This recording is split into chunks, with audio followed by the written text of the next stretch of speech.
Écoute, Alexis, j'aimerais savoir ce qui t'a fait douter de cette histoire de pandémie. À quel moment, si tu te souviens, donc janvier, février, mars, qu'est-ce qui t'a mis un doute Ouais. sur la véracité de la dangerosité de ce qui se passait? Ouais, ce sont ces vidéos qui émanaient de la Chine. Mais il y a deux choses. Les vidéos qui sortaient de la Chine, où est-ce qu'on voyait des gens qui s'effondraient en pleine rue. Comme, tu sais, je ne sais pas si vous avez vu ça au mois Oui, de Oui, oui, janvier, oui. février, les ouais. gens couchés partout, des gens qui tombaient dans la rue comme si c'était littéralement foudroyé.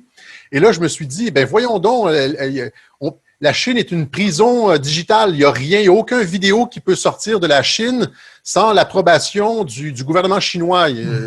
Et donc, ces vidéos-là devaient nécessairement avoir reçu l'approbation du gouvernement chinois. Et on sait que le gouvernement, moi, j'en ai parlé longtemps, je pense qu'il y a une entente entre le gouvernement chinois, la Russie et le gouvernement américain pour le monde post-mondialiste, là, le monde d'après l'ONU. Hein, lorsque cette cabale qui dirige, qui tire les ficelles en coulisses depuis des décennies, voire des siècles, aura été vaincue. Donc, il y a eu une entente sur le monde d'après entre la Chine, la Russie et les États-Unis. Donc, que le fait de couler ces vidéos-là était une stratégie de la Chine. Et par la suite, Trump est arrivé et a dit, à sa base, il a dit, c'est juste une grippe. Lavez-vous les mains, c'est juste une grippe. Et à ce moment-là, j'étais persuadé que Trump, qui est quand même une des personnes sur la planète à avoir les informations les plus factuelles, les meilleures, les plus à jour, avec la NSC, avec la CIA, etc., donc les courants, les canaux diplomatiques, donc a dit à sa base que ce n'était qu'une grippe. Et là, on s'entend que, politiquement parlant, s'il avait menti à sa base, eh bien, il aurait sabordé sa propre élection. C'était précisément le point où il ne pouvait pas mentir à sa base.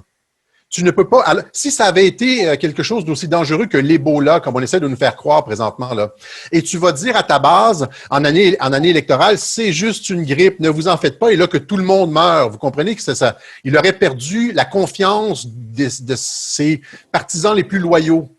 C'était le contraire qu'il fallait faire. Il fallait leur dire la vérité. Ne vous en faites pas. Ce n'est effectivement qu'une grippe. Et tout ça, c'est de l'enflure statistique démocrate. C'est une opération politique pour me torpiller.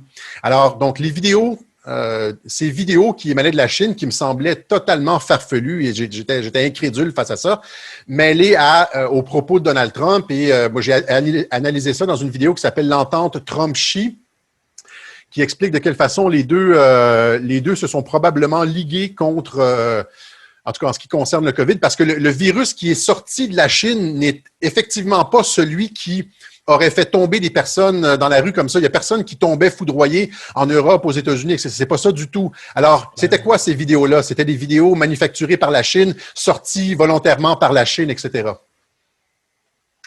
C'est ça qui m'a fait douter. Les vidéos en premier, puis après la déclaration de Trump, et j'ai juste creusé. Hein, puis après ça, on creuse les chiffres, on regarde l'Italie, 1000 morts par jour, puis là, finalement, le responsable de la santé publique italienne nous dit finalement qu'il y a seulement 12% qui sont réellement des décès COVID, le reste, c'est de la comorbidité, ça veut dire qu'il y avait juste 100 décès par jour, donc ça ressemble à une grippe.